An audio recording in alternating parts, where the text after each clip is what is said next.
오늘 말씀은 1절에 보면 갑자기 히스기야 왕이 큰 위기를 만나는 장면부터 시작을 합니다. 1절에 보면 그 즈음이란 말은 37장에서 말씀하는 하나님의 응답이죠. 36절에 아수르 군대 18만 5천 명을 하나님의 사자가 와서 치시고 승리한 이후 그 말입니다. 1절 그 즈음에 히스기야가 병들어 죽게 되었다 그랬습니다.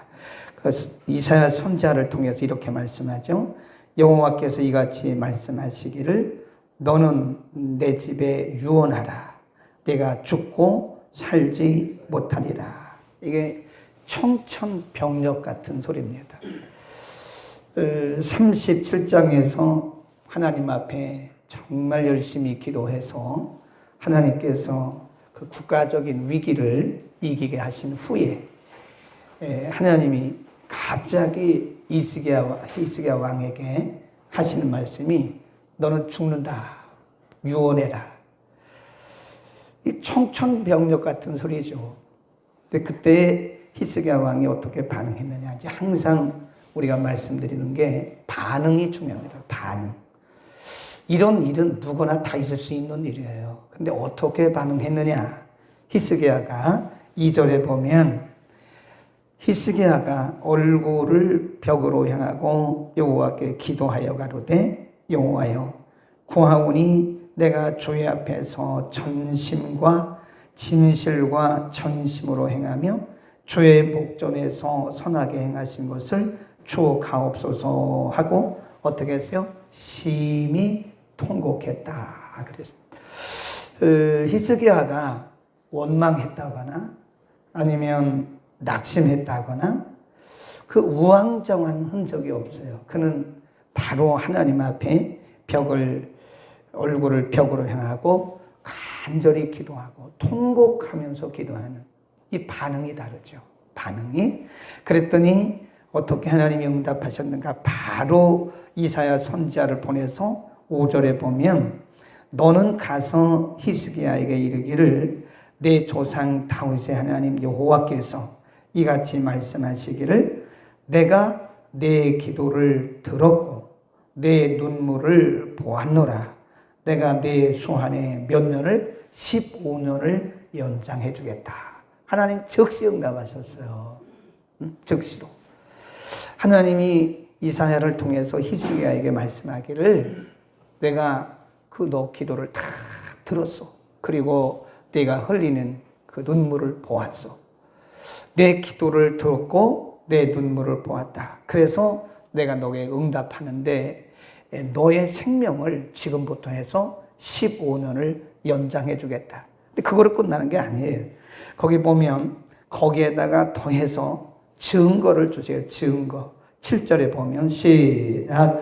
나 여호와가 말한 것을 내게 이를 뭘 주신다고 그래요? 증거로 이 징조를 주는데 어떤 증거를 주시느냐? 8절에 보면 아하스의 일령표에 나갔던 해그림자를 뒤로 10도를 물러가게 한다는 거예요. 이게 있을 수 있는 일인가요? 네, 과학적으로 있을 수도 없는 일이고 이건 상식적으로 있을 수 없는 일입니다. 해그림자가 뒤로 10도를 물러간다는 거예요. 그 증거로 주기 불가능하게 보이는 거를 내가 너에게 증거로 주겠다. 그리고 나서 히스기야 왕이 하나님 앞에 기도했던 기도의 내용을 9절부터 기록합니다. 9절부터 20절까지는 그때 히스기야가 하나님의 응답을 받고 드렸던 기도예요. 그러니까 응답받기 전에는 하나님께서 너 죽어 유언해. 네, 그렇게 청천벽력 같은 소리를 들었을 때 하나님 앞에 통곡하며 기도하고 또 하나님이 이사야 선지자를 통해서 응답을 주셨어요. 내가 너의 기도를 다 들었다. 그리고 내가 너의 기도를 눈물로 기도하는 너의 눈물을 다 보았다. 내가 너에게 15년 생명을 연장해주고 그리고 증거로 해그림자를 10도 뒤로 물리겠다.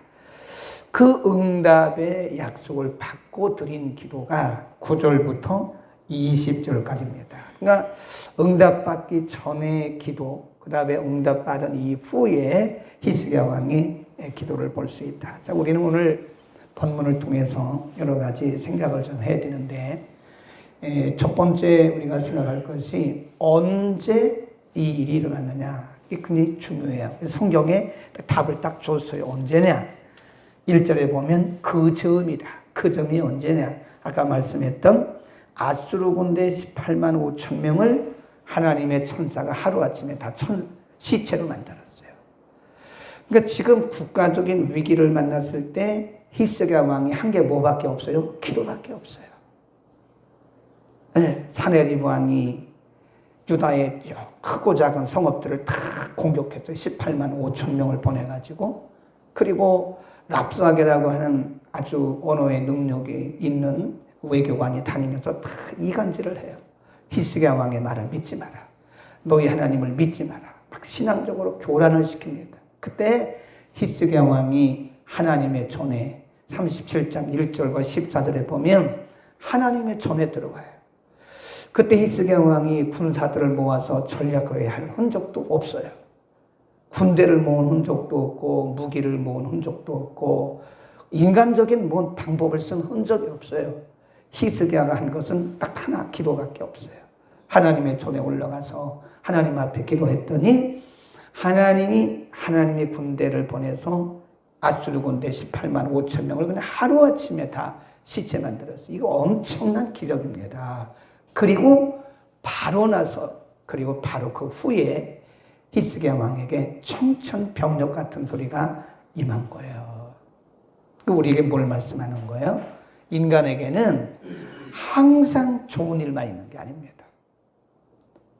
우리가 기도하고 응답받고 기도하고 응답받고 기도하고 축복받고 모든 일들이 다 잘 되는 것만 아니에요. 이 세상에 어떤 사람도 모든 일들이 다 잘 되는 사람은 없습니다. 그 하나님의 섭리 방법이고 원칙입니다. 그러니까 우리가 좀 자만하면 안 돼요. 내가 기도해서 응답받았다고 그래가지고 자만하면 그 다음에 반드시 하나님은 그냥 두시지를 않아요. 그러니까 우리가 개인적으로나 가정적으로나 국가적으로나 교회적으로나 항상 이렇게 승승장구하도록 하나님은 그런 방법을 안 쓰세요. 왜냐하면 인간은 계속 승승장구하면 이 교만해요. 그리고 하나님을 잊어버릴 가능성이 커요. 그래서 하나님은 이 두 가지 기쁨과 슬픔, 높음과 낮음, 좋음과 싫음 이런 것들을 이렇게 병행한다고 그랬어요. 한번 보세요. 전도서 7장. 그래서 그때의 반응이 매우 중요하죠. 자, 7장 14절. 하나님의 섭리 방법입니다. 7장 14절 952면 시작. 형통한 날에는 기뻐하고 곤고한 날에는 생각하라. 하나님이 이 몇 가지를 두 가지 형통과 곤고라고 하는 전도서 7장 14절입니다. 형통과 곤고라고 하는 이 두 가지를 병행한단 말이에요. 하나님의 섭리 원칙입니다.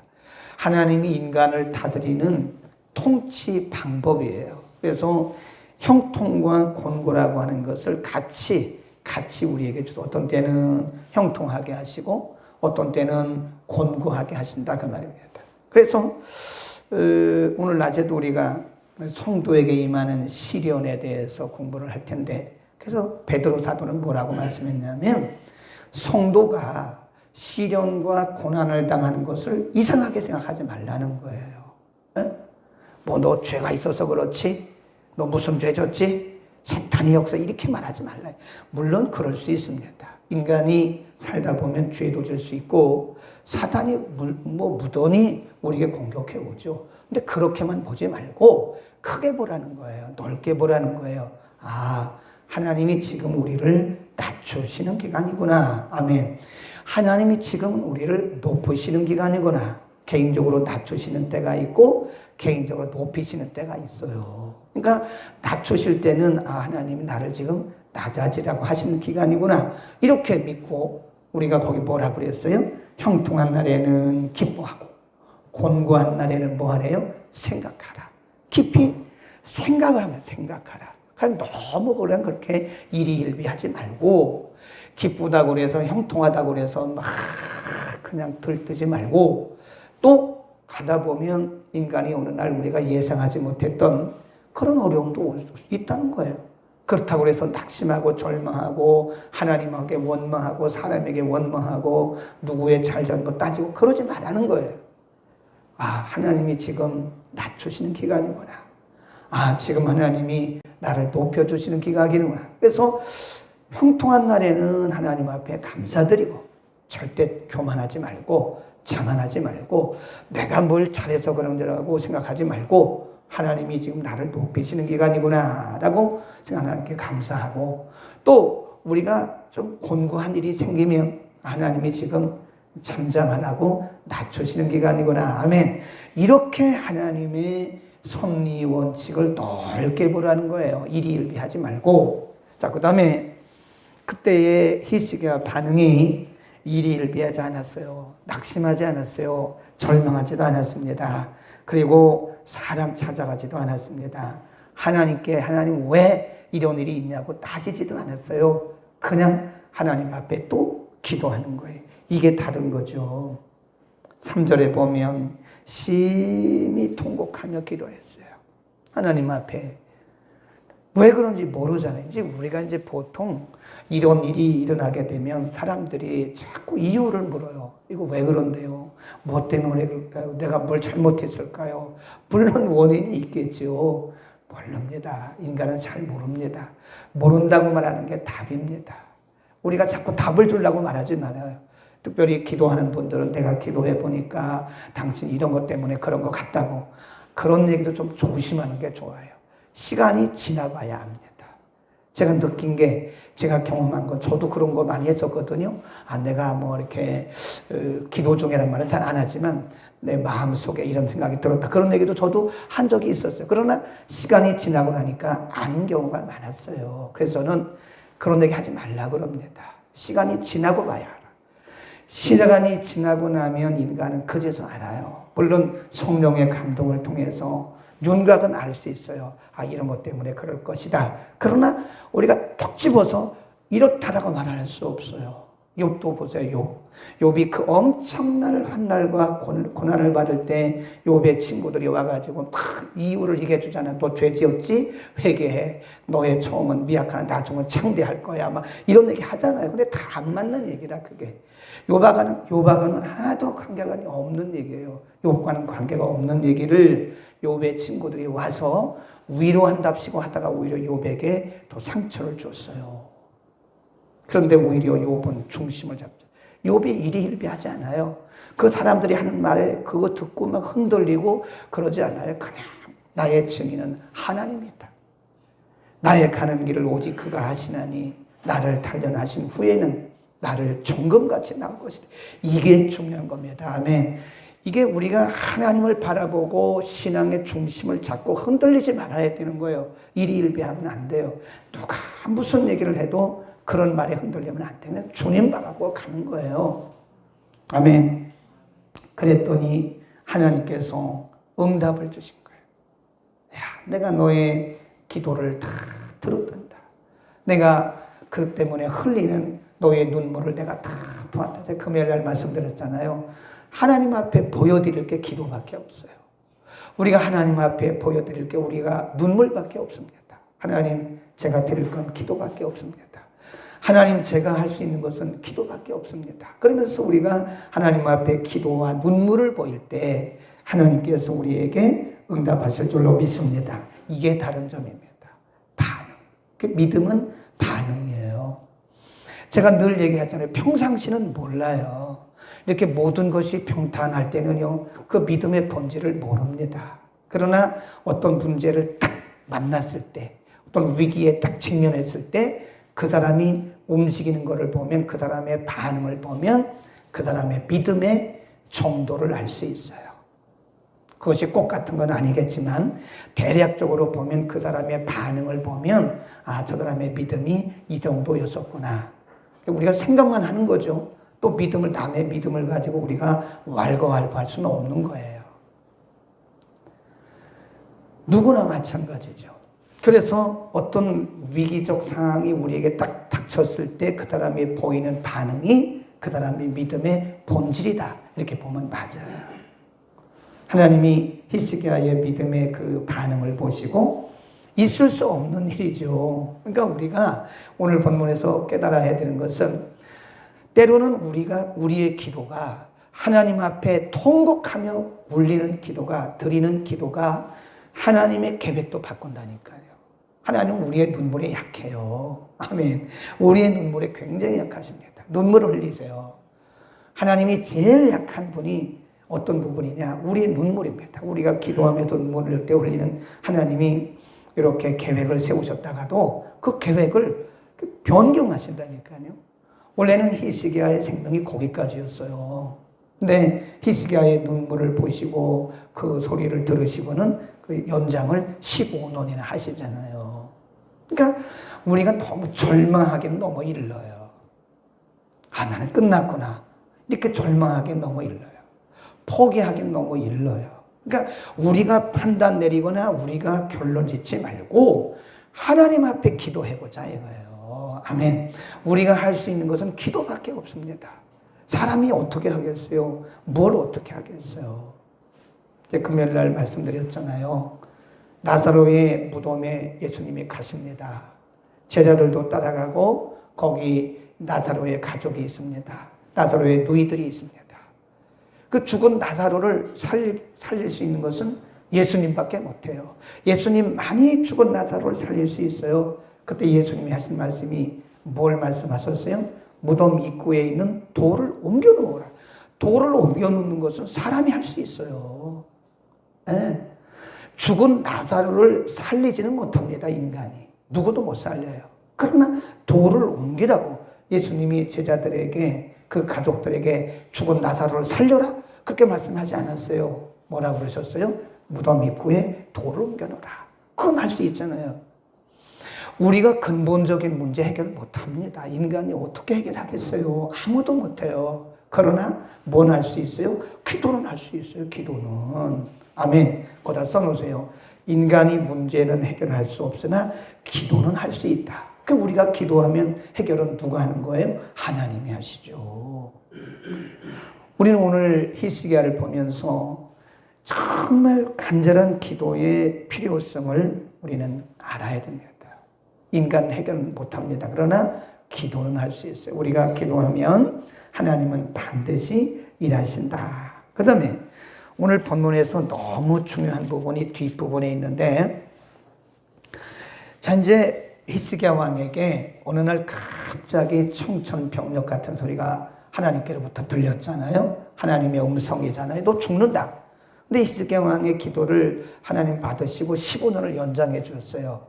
그 음성을 듣고 그 응답을 듣고 히스기야가 한 고백이, 기도와 고백이 9절부터 20절인데, 자, 16절부터 보세요. 16절, 17절, 그리고 20절, 히스기야 왕의 고백입니다. 간증이기도 하죠. 16절, 시작. 주여, 사람의 사는 것이 이에 있고 내 심령의 생명도 온전히 거기 있사오니 원컨대 나를 치료하시며 나를 살려 주옵소서. 17절 너무 중요해요. 여기다 별표 해놓으세요. 시작. 보옵소서. 내게 큰 고통을 더하신 것은 내게 평화를 주려 하심이라. 주께서 나의 영혼을 사랑하사 멸망의 구덩이에서 건지셨고 나의 모든 죄는 주의 등 뒤에 던지셨나이다. 20. 여호와께서 나를 구원하시리니 우리가 종신토록 여호와의 전에서 수금으로 나의 노래를 노래하리이다. 그래, 이게 히스기야 왕의 간증입니다. 아, 하나님의 본심이 그게 아니었구나. 그 히스기야가 물론 그전에도 알았겠지만 지금 너는 죽는다라고 말했던 그 시점에서 하나님이 그의 통곡소리 기도를 들으시고 15년을 연장시켜 주시겠다고 응답받은 후에 지금 히스기야가 하나님 앞에 또 다른 찬양과 간증을 하고 있는 거예요. 저는 이렇게 여러분에게 분명히 말씀드릴 수 있어요. 지금 우리가 이 일을 만나고 있어요. 자, 이 일을 만나고 있어요. 그럼 이거를 문제로만 보지 말라 이거예요. 이거를 문제로만 보면 우리는 낙심하고 절망합니다. 이걸 문제로 보지 마세요. 이거는 물론 문제는 문제인데 이 문제는 나에게 간증거리를 주시기 위한 거구나. 아멘. 하나님이 이 문제를 우리가 믿음으로 잘 반응하고 요때 기도하고 믿음으로 하나님을 신뢰하고 바라보면 이것 때문에 우리가 간증할 날이 와요. 아멘. 그러니까 이거를 이기지 못하면 간증거리가 없는 거예요. 그러니까 우리가 어떤 문제를 발생했을 때 이걸 문제로 바라보지 말라는 거예요. 지금 이 16절, 17절에 히스기야가 뭐라고 그래요? 하나님의 본심은 그게 아니었구나. 하나님이 나에게 이렇게 말씀하신 것이 그게 본심이 아니었구나. 하나님이 내게 복을 주려 하심이었구나.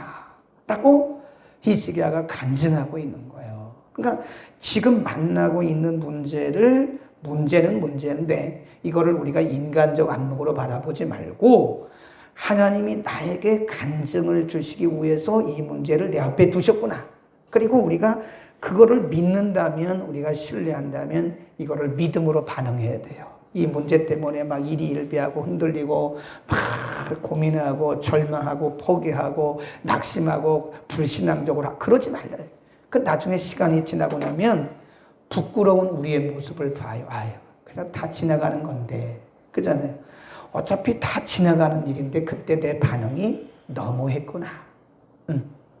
어차피 이것은 지나갈 건데 내 반응이 믿음의 반응이 아니었구나. 내가 그때 믿음으로 반응하고 하나님을 신뢰하고 기도했어야 되는데 기도는 안 하고 내가 절망하고 낙심하고 내가 판단해가지고 그랬었구나. 이 시간이 지나고 나면 얼마나 우리가 부끄럽겠어요. 우리는 하나님께서 분명히 우리 인생의 두 가지를 다 병행하세요. 어떤 때는 형통하게 하십니다. 그때 자만하지 마세요. 넘어져요. 또 우리가 어떤 때는 곤고라고 하는 방법을 하나님 함께 쓰시거든요. 그때 너무 절망하지 말아야 해요. 믿음 없는 모습 보이지 말고 담대하게 이것 때가 분명히 지나간다. 하나님이 하실 거다. 내가 할 수 있는 것은 기도밖에 없다. 하나님 앞에 정말 기도의 군부를 떼보세요. 제가 금요일날 그랬잖아요. 우리가 다중 예배는 못 모여요. 네. 그러나 한 사람이 와서 기도하는 건 누가 뭐라 그러겠습니까? 한 사람이 모였는데 누가 뭐라 그래요? 한 사람이 와서 기도하는데 누가 뭐라고 하냐고. 네. 3층도 비어 있어요. 여기도 한 사람이 와서 기도하는데 누가 마스크 쓰고 와가지고 한 사람이 기도하는데 누가 뭐라고 하냐. 기도하라 이거예요. 코로나 때문에 그렇게 핑계하지 말라는 거예요. 그건 우리의 핑계일 뿐이에요. 우리가 기도하려고 마음 먹으면 집에서도 할 수 있고 이 빈 시간에 아무도 없는 빈 시간에 와서 얼마든지 눈물로 기도할 수 있고 3층도 비어있고 어디든지 집에서도 할 수 있고 히스기야가 성전에 올라갈 것처럼 우리가 성전기도도 할 수 있다. 다중에 모이는 것을 금하는 거지 한두 사람 한 명이 모이는 것을 누가 금하겠어요. 코로나 핑계 대지 말고 우리의 믿음의 중심을 지켜야 됩니다. 제가 전에 얘기했어요. 이제 코로나가 끝나고 나면 후회하고 부끄러운 일들이 많을 거예요. 내가 왜 그때 그런 반응을 보였지? 내가 히스기야처럼 정말 하나님 앞에 기도하고 하나님 앞에 통곡하고 하나님 앞에 엎드리고 하나님의 도우심을 구할 걸 내가 왜 그렇게 연약한 인간의 모습을 보였지? 라고 코로나가 끝나고 나면 열심히 할 걸. 지옥에 가니까 여기저기서 들리는 소리가 껄껄껄 이런 소리만 들리더라. 이게 재밌게 그 얘기를 합니다. 후회한다는 거예요. 우리는 언제 어디서나 히스기야 왕이 보인 믿음의 반응처럼 하나님 앞에 우리의 중심을 다해서 기도하고 후회하는 일이 없기를 축원합니다. 기도하겠습니다. 세계 외국인 선교신학교 헌금 박일남 드렸습니다. 주일헌금 정영희 전사님 드렸습니다. 거룩하신 우리 아버지, 오늘 히스기야 왕이 청천벽력 같은 하나님의 음성을 들었지만 거기서 원망하거나 포기하거나 절망하지 않고 하나님 앞에 간절히 얼굴을 벽으로 향하고 기도하고 간절히 통곡하며 기도했을 때에 하나님이 히스기야 왕의 눈물을 보시고 그의 기도를 들으시고 하나님 그의 생명을 15년이나 더 연장해 주시고 하나님이 응답하셨다는 증표로 해그림자를 10도나 물러가게 하실 것을 약속하시고 응답하신 것을 오늘 우리가 공부했습니다. 히스기야 왕이 청천벽력 같은 소리를 들었을 때는 참으로 인간적으로 힘든 시간이었지만 하나님의 응답의 소리를 약속을 들은 이후에는 하나님의 본심을 깨닫고 하나님 앞에 찬양하며 간증했던 것을 오늘도 우리가 공부했습니다. 오늘 만나고 있는 일들이 무엇이든 우리가 믿음으로 반응할 수 있도록 믿음의 용기를 통하여 주옵소서. 전도서 기자를 통해서 우리를 다스리시고 통치하시는 하나님의 방법은 형통과 권고를 병행하신다고 말씀하셨습니다. 형통할 때는 감사하고 권고한 내려는 깊이 생각하면서 언제 어디서나 어떤 일을 만나든지 우리의 중심, 우리의 믿음의 중심을 지켜 믿음으로 반응할 수 있게 하여 주옵소서. 우리가 일시적으로 만나는 일들 때문에 일희일비하지 않게 하시고 좌고우면하지 말게 하시고 살아계신 하나님을 신뢰하고 믿음으로 나아갈 수 있도록 하나님 축복하여 주옵소서. 하나님 앞에 박일남의 이름으로 세계 외국인 선교신학교 헌금 드렸고 정용이 돈산 귀한 여종이 감사 헌금 드렸습니다. 남은 생에 이전보다 더 기쁘고 감사하고 말씀과 성령으로 충만하게 하시고 모든 자녀들 축복하소서. 믿음의 가문을 아름답게 이어가게 하여 주옵소서. 가정에서 성전에서 오늘도 말씀 듣고 간절히 기도하기를 결단한 사랑하는 성도들에게 평생의 기도의 용권을 덧입혀 주옵소서. 예수 그리스도의 이름으로 감사하며 기도드립니다. 아멘.